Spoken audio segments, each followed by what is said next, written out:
This isn't just a podcast, it's a reminder of what makes America stronger isn't a headline or a hashtag. It's people, from the ones building our homes to the ones rebuilding their lives.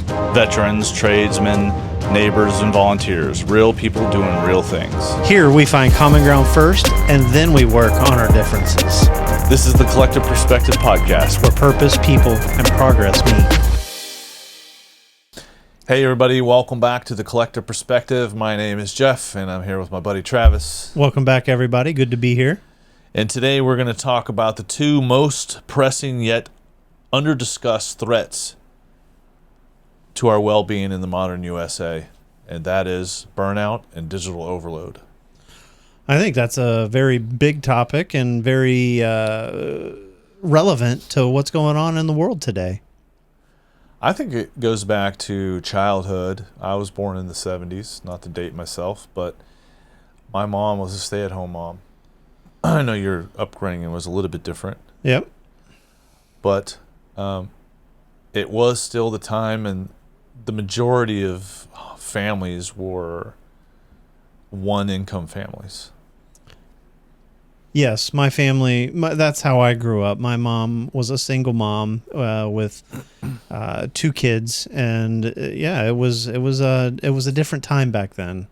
It wasn't always easy, but we made it through. There was no cell phones or computers, anything like that. Just started getting TV and maybe even digital TV. I think Pong. I actually remember going over to like a family friend's house, and they had an Atari set up, and we would play Pong or Donkey Kong or something like that, Frogger, or what was it, the Jungle one, Jungle Gym, or Swinging on the Vines. I can't remember the name of that one. George of the Jungle? No. Oh. But the old heads out there will know what that game that was. Oh. I can't remember it. It was in Jumanji with the remake of Jumanji. There was Pitfall. That's it. Oh, Pitfall. Okay. Yeah, I was into video games too. That was really the only escape other than, my family and I had Pac-Man tournaments on Atari. Well, so it was a family thing back then. Even still, I think in the mid to late 80s when Nintendo came out, it was all all I wanted to do was play the surf game or the BMX game, because those were the cool games of the time. But whenever I'd go over to my dad's, number one question, is it raining outside? I said, no. What are you doing inside? Outside was where kids were to be. We always were outside. My sisters always till dusk from till dawn, and we weren't inside. We were outside playing whatever it was. Using from our dawn to dusk. From dusk till dawn. Oh, that's a movie. That was a good movie though.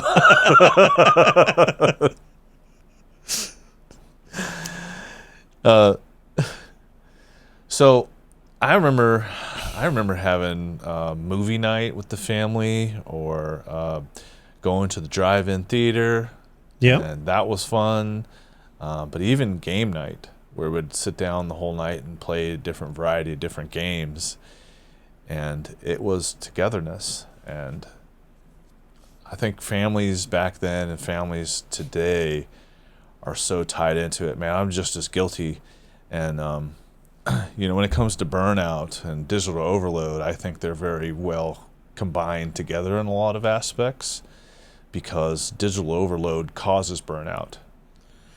I think it's a leading contributor to burnout, absolutely. We get inundated, and all we do many times when we're not being productive somewhere else, we're looking at our devices. That's kind of where I see things these days. And you know what I love about our podcast the most, Travis, is that we learn from it. Absolutely. I think if anybody watches our episodes, you'll begin to learn from what we're talking about. But most importantly, if anything, Travis and I are learning. So you either can learn from us and what we're talking about, we do welcome you to be a part of it. So we do want to be interactive. We will answer questions in the comments below. So please do that. Man, I have to be transparent about something. I usually am, but maybe sometimes a little too much. But I just realized that, and this is an important thing for me, is that, and I have an opportunity to fix it too. Every night, my son and I, well, my wife and my daughter go to bed early, and there's about an hour and a half gap where it's just my son and I. And you know what we do? He sits on one side of the couch with his device, and I sit on the couch with my device. And we've gotten in this routine where we just do that. And then, hey, it's 9:30, Gavin. You got to go to bed. Do you know how horrible I feel? Just realizing that, oh my God. I've noticed that too when I have my kids, either Logan or my daughter, when they come downstairs and want to watch a movie or just sit and talk or hang out, we're both on a device.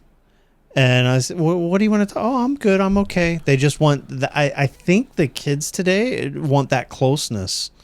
Not necessarily interacting, because their time seems to be taken on the devices a lot, but that closeness. Hey, somebody's there. I know this person cares for me. I'm safe here. Well, I mean, there has to be something said where just being around someone is comforting, but you're not spending quality time together that way. You are, but you aren't. You're occupying the same space. You're not necessarily imparting any knowledge, or you're not. It's not a meaningful interaction. You're there. You're not investing in the relationship at all. Right. And I told myself, and I just, preparing for this podcast, it dawned on me today that, you know what? I need to do something about it. And I need to stick to it. And I think that's one way of beating digital overload. Going to more burnout and digital overload, I think they're a lot alike because, burnout is exactly what it is. You get burned out of something. You can get burned out of your favorite thing. I think digital overload I think it really only pertains to your computer or your TV, or you're constantly watching sports, or you're constantly, I'm guilty of it, man. I am on my device from the time I wake up to the time I go to bed. I even take a shower with it. But a lot of do you take a shower with your phone? No, I do not. But a lot of what you do, I've though. mistaken it for soap one time. No, I'm just kidding. Just kidding. That's not true. Well, that wouldn't surprise me. No. No, I think that the digital overload, it's just that. It's digital. It's so much information that we're not processing. And burnout, I think when we hear burnout, we talk about that in terms of work and like a work-life balance and what you're able to do there. I see how they are interconnected, because for you, your work is online, is digital. You do a lot of stuff with digital media. And I have to put the computer and work aside, and then there's entertainment. So there's two different aspects too, but a lot of my work is on the computer, but it's creating something, so it's a little bit different. And I can get burned out, and I do get burned out, and we've taken breaks on the podcast.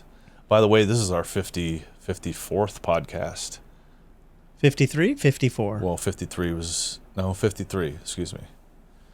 Yes, 53. So I'd say we're doing pretty good with the podcast, whether people are there or not. We hope one day.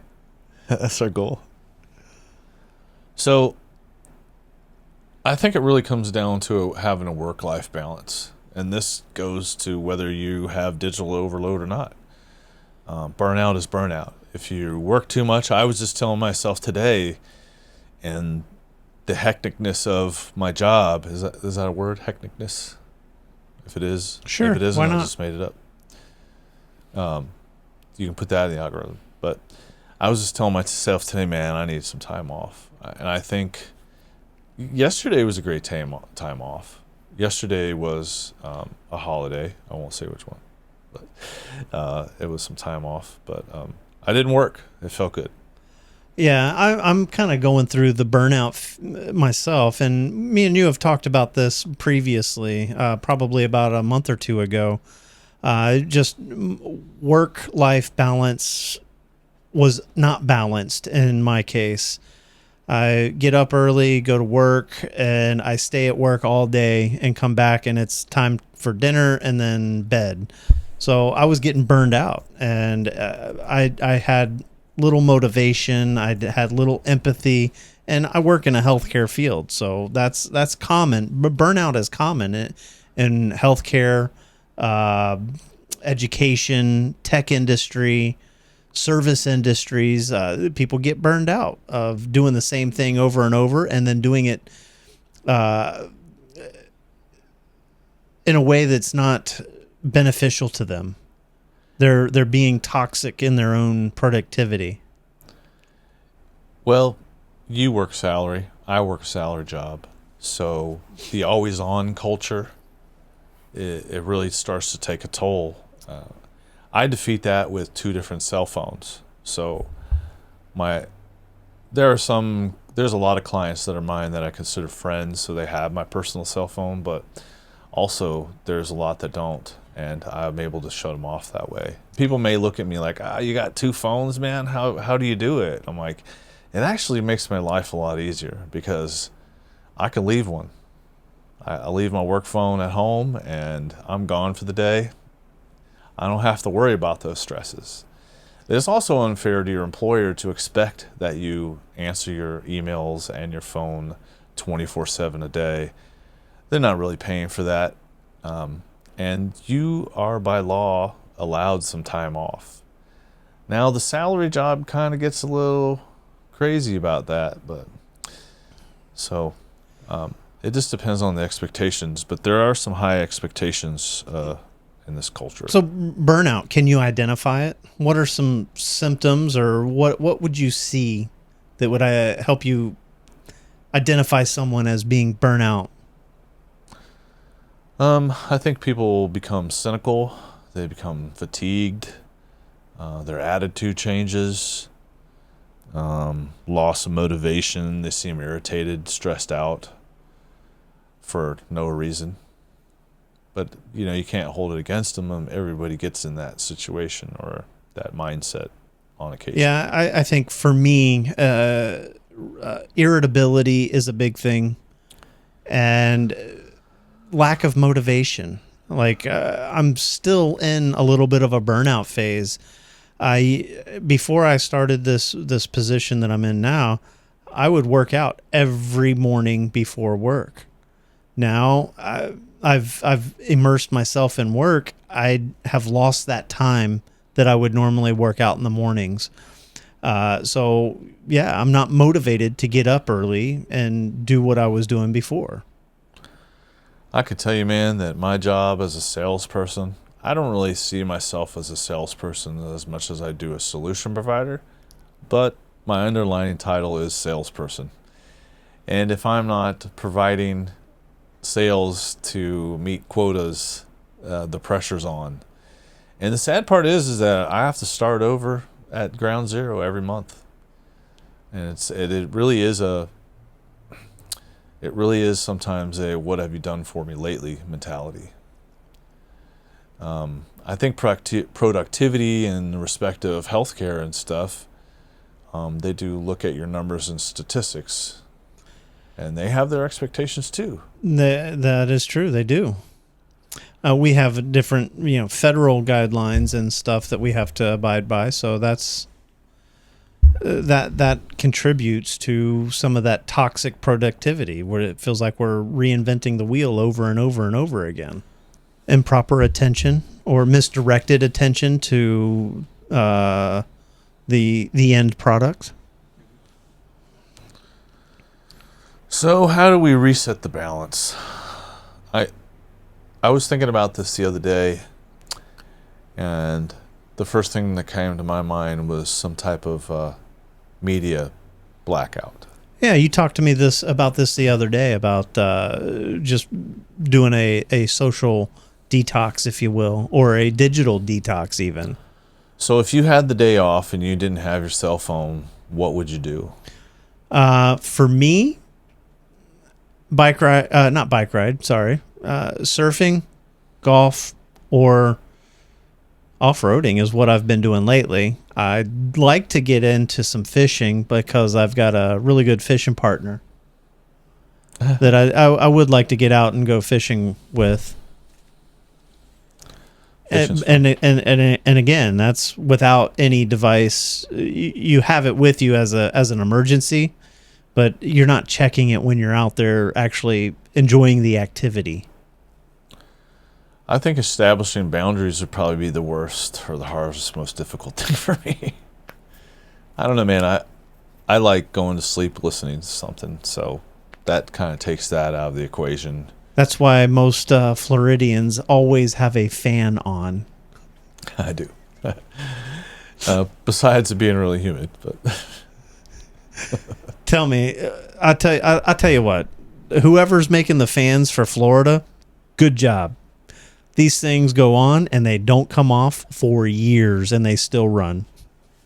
yeah, but if only they can make one that doesn't collect dust. Sorry, That would be groundbreaking. I need to turn mine off and clean it. So do you. So,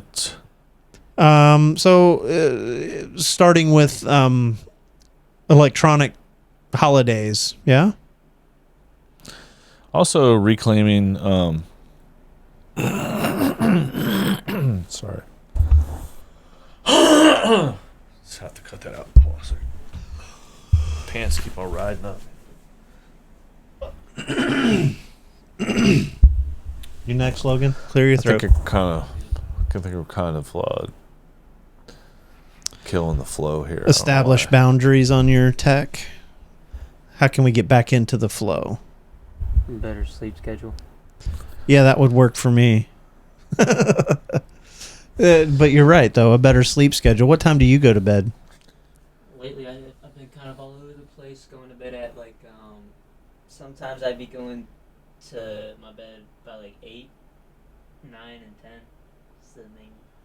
But what time do you go to sleep? I don't know. I don't check the time when I fall asleep. Okay. How long before you go to bed do you turn off the devices? Because I think I listen to it going to sleep. But that was part of, so listening to it and looking at it are two different things. So for the digital or tech holiday or tech Sabbath, if you will, I think there's literature out there that says that the blue light from the screens actually messes with the circadian rhythm. So turning that light off well before an hour, 2 hours before you go to bed will help you get better sleep hygiene, help you sleep better through the night. I mean, to be 100% honest with you, with this CPAP machine, I get great sleep. It helps me. I stop breathing 37 times an hour without it, so I don't have. I don't know if that really affects me at all. I get some great sleep, man. I really do. I know for me, I may not get as great a sleep because I'm not in. I don't go to bed early enough. I know I don't. I go to bed about 10:30. Sometimes I don't get to sleep till 11, and I'm up by 4:35. Now I know how late I can text you. I'm just kidding. My phone goes to at 10 o'clock. It silences everything, so I don't get any notifications after 10 o'clock. Yeah. And I've set that up. That's been one of my things for a long time on my phone. Don't try calling me after 10 unless I know you're calling and I've got my phone on. But because if not, it just silences everything. So that's part of my routine at night. I don't really get waken up by my phone. at a certain time of the night.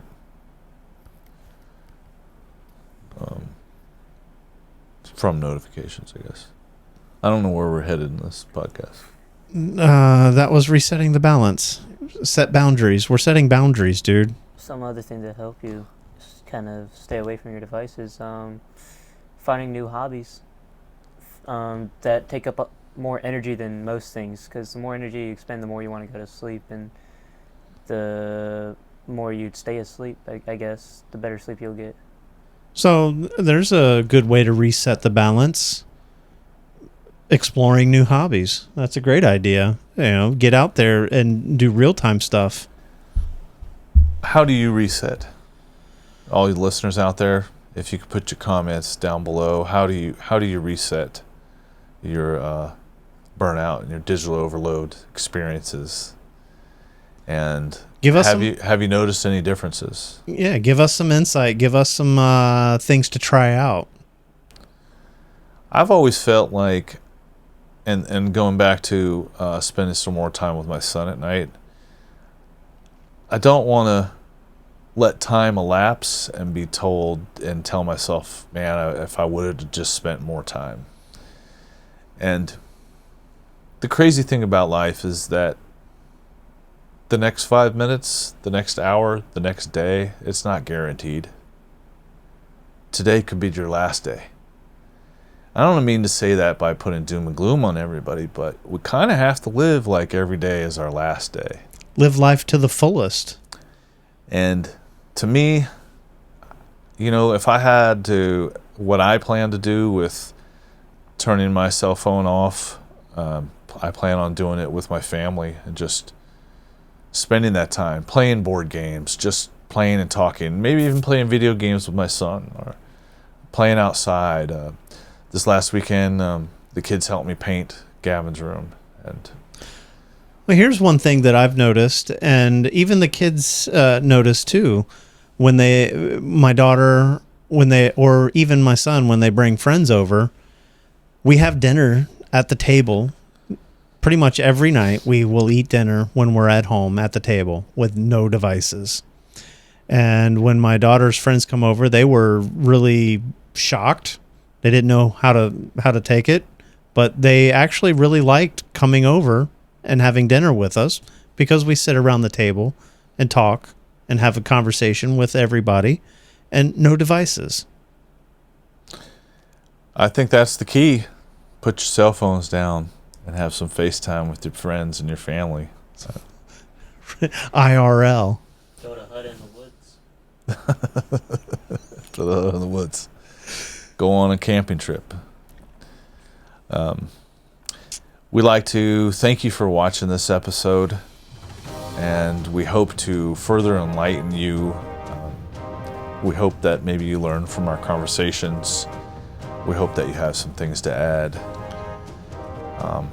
Thanks for watching. You have anything to say, Travis? Yeah, so give it a shot. Turn off your cell phone or your digital media for about an hour and let us know how it went.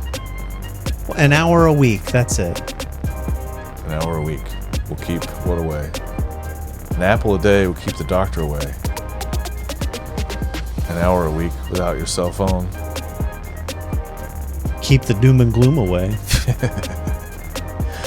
Keep the fear-mongering out of your life. So be sure to like, share, subscribe, and let us know what you think. Thanks. Peace out.